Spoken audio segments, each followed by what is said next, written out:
un espèce de système qui te permet de faire en sorte que toutes les quests, toutes les histoires, tout le storytelling du jeu est découvert au fur et à mesure que les gens y jouent.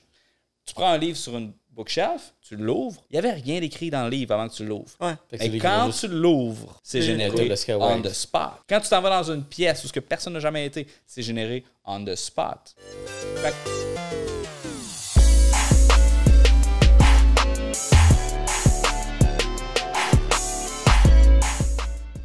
mini-clip, ce petit morceau-là. Là, tu mets ça, puis ça spread, t'es comme, yo, il veut dominer le monde. Oui. Si t'arrives et tu dis, tu sais, maintenant j'ai 30 ans, plus mature, plus d'expérience, je suis moins ambitieux qu'avant. Ça se peut que t'aies plein de personnes qui te unfollow. Ah, moi, je veux quelqu'un qui est vraiment ambitieux et qui veut un yacht avec son hélicoptère puis sa Lambo dedans. T'as comme deux choses quand que tu parles de créer du contenu. Tu as la surface puis tu as la substance. Puis moi, ce que j'aime le plus, là, fondamentalement, j'ai une communauté qui s'appelle La Tranchée.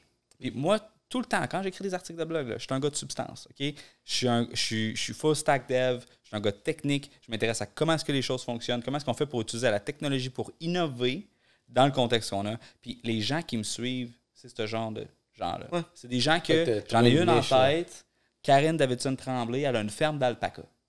Nice. Puis elle est en train de patenter des Raspberry Pi pour automatiser sa ferme.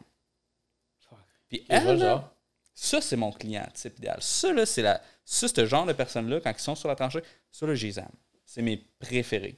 Parce que c'est des gens qui partagent fondamentalement les valeurs d'être autodidacte, de liberté puis d'autodétermination, puis d'innovation, puis de ne pas voir la technologie comme un obstacle, mais comme un outil, comme une arme qu'il faut apprendre à maîtriser. L'extension de soi. Ben, c'est comme genre l'humain 2.0. C'est le half man, half machine, genre. Hybrid shit. Ben, surtout sur le web, tu peux développer une machine qui va juste travailler sur toi. Tu sais, comme tu disais tantôt, genre backstage, où est-ce que tu pouvais gérer, admettons, tes autres studios à partir de ton ordi chez vous, sans être présent sur le studio. Check les caméras. Fait que faire un support technique, puis comme, hey guys, ouais, je viens d'arranger ça, puis everything works. You just did something else different. Puis là, je peux te l'arranger. Fait que, non, c'est... Je crois qu'il y a beaucoup de choses que les humains font en ce moment, en 2021, que un robot ou de la technologie peut remplacer. Fait que je pense que plus que le temps avance, plus que les humains vont faire des choses meaningful à place de faire des choses meaningless. Fait que c'est quoi la meilleure technologie en ce moment que tu pourrais proposer pour être plus meaningful? C'est dans toutes les sphères en ce moment que c'est en train de se faire un peu révolutionner. Là. Je vais donner quelques exemples concrets. Fait que le plus concret des concrets, ça va être GPT-3, qui est dans le fond OpenAI, qui est une fondation qui a été fondée par Elon Musk.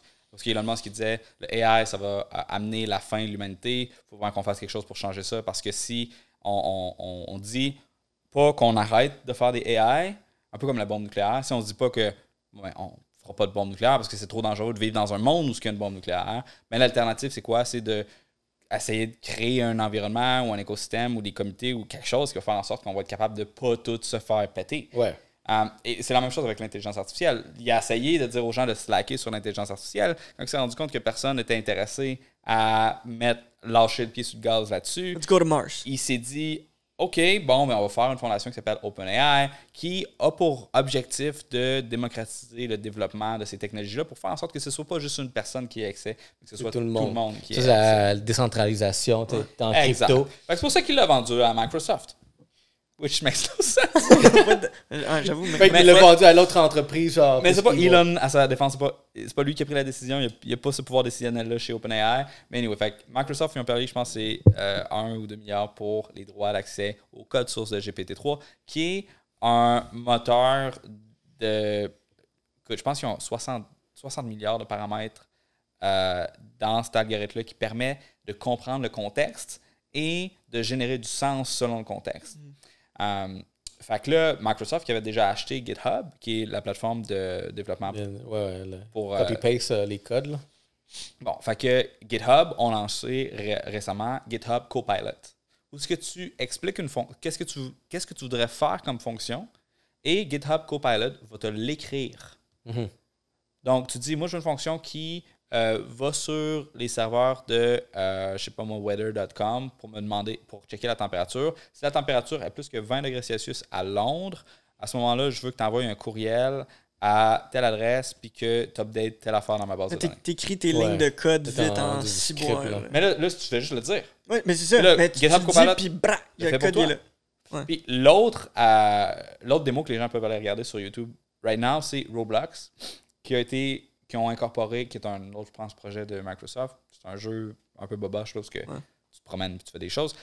Fait qu'ils ont pris le moteur de GPT-3 pour générer des textes avec un autre AI de Microsoft pour être capable de générer des voix. Puis tu te promènes, tu peux aller voir n'importe qui, tu peux lui parler, puis ils vont te répondre. Fait que là, mettons, comme tu vas voir un gars dans la rue, dans ta démo qu'ils ont fait, tu vas voir un gars dans la rue, tu demandes « Hey, what's up? » Là, c'est un peu lent là, pour ceux qui vont vraiment prendre la peine de l'écouter, là, parce que dans le fond, tout est fait sur le cloud, puis il n'y a aucun processing qui est fait en local, parce que les ordi ne sont pas faits pour faire ce genre de computing-là. Mais la personne te répond « I am very late for work. I have to go to the post office right now, or else my boss will fire me. » Fait que là, tu es comme « Ah, OK, what do you do at the post office? » Puis là, la personne répond I am the best mailman there ever was. Oh, And shit. bla, bla, bla. Puis là, il peut inventer des histoires de même. Puis à un moment donné, il fait comme « I have to go right now. See you later. » Puis il s'en va. Puis après ça, tu te retournes de bord, tu s'en vas voir le vendeur de hot dogs. Puis il est comme « Hey, what's up, man? » Il est comme « Hey, I sell hot dogs. What kind of hot dogs do you want? » Puis là, il dit « What kind do you have? » I have the spicy hot dogs, the extra spicy hot dogs, the hot dogs without buns. Puis, tu vas. Fait que dans le fond, ça, c'est des NPC. C'est pas un autre joueur. C'est des NPC. C'est des NPC. C'est comme, mettons, là, ta peau, OK? Qu'est-ce qui te dit que tu as du sang en arrière de ta peau? Right? À cause que tu prends un exacto, tu t'ouvres la main, faites-le par la maison, puis tu vois du sang qui apparaît. Sauf que qu'est-ce qui te dit que le sang qui est apparu n'a pas été généré automatiquement quand que tu t'es coupé? Ça, c'est la théorie de « on vit dans une simulation ». La simulation, oui. Bon. Si tu fais un jeu vidéo avec une intelligence artificielle, tu peux très bien faire en sorte que tu peux prendre n'importe quel livre. Mettons, tu joues à Elder Scrolls Online, tu joues à Oblivion, peu importe. Tu prends un livre sur une bookshelf, tu l'ouvres, il n'y avait rien d'écrit dans le livre avant que tu l'ouvres. Ouais. Mais quand tu l'ouvres, c'est généré on the spot. Quand tu t'en vas dans une pièce où ce que personne n'a jamais été, c'est généré on the spot. Fait que ça te donne un espèce de système qui te permet de faire en sorte que toutes les quests, toutes les histoires, tout le storytelling du jeu est découvert au fur et à mesure que les gens y jouent. Mais t'as-tu vu, admettons, il y a admettons, des bots dans les médias sociaux que, dans le fond, eux autres, c'est ça qu'ils font pour être le meilleur, avoir le meilleur compte. Ils vont aller chercher tout ce qui se passe dans les nouvelles puis commencer à créer du contenu, faire une personnalité. Tu sais, les fake personnalités, tu sais, comme le deepfake même. Je checkais ça tantôt, là.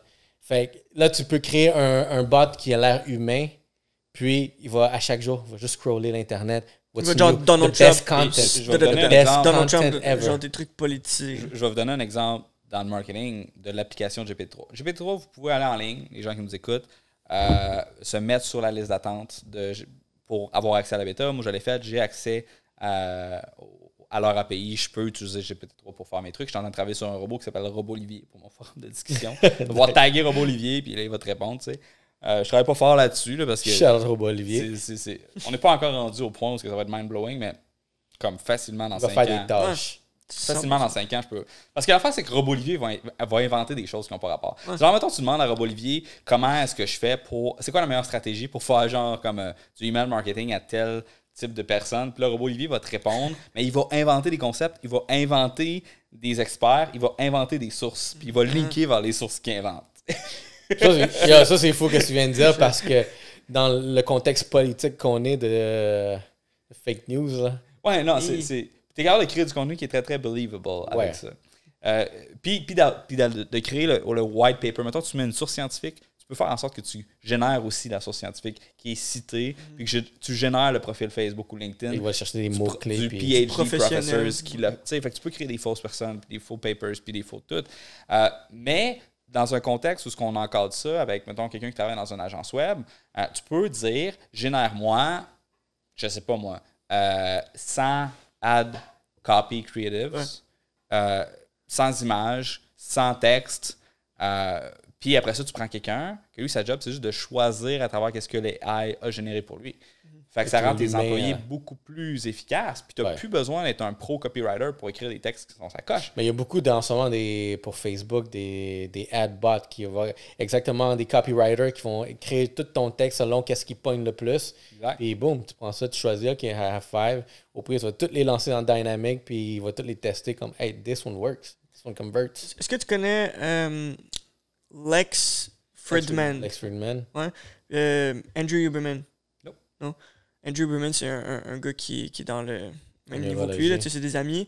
Andrew Huberman, lui, dans la neuroscience. Puis Lex Fridman, je pense qu'il est plus dans la computer science.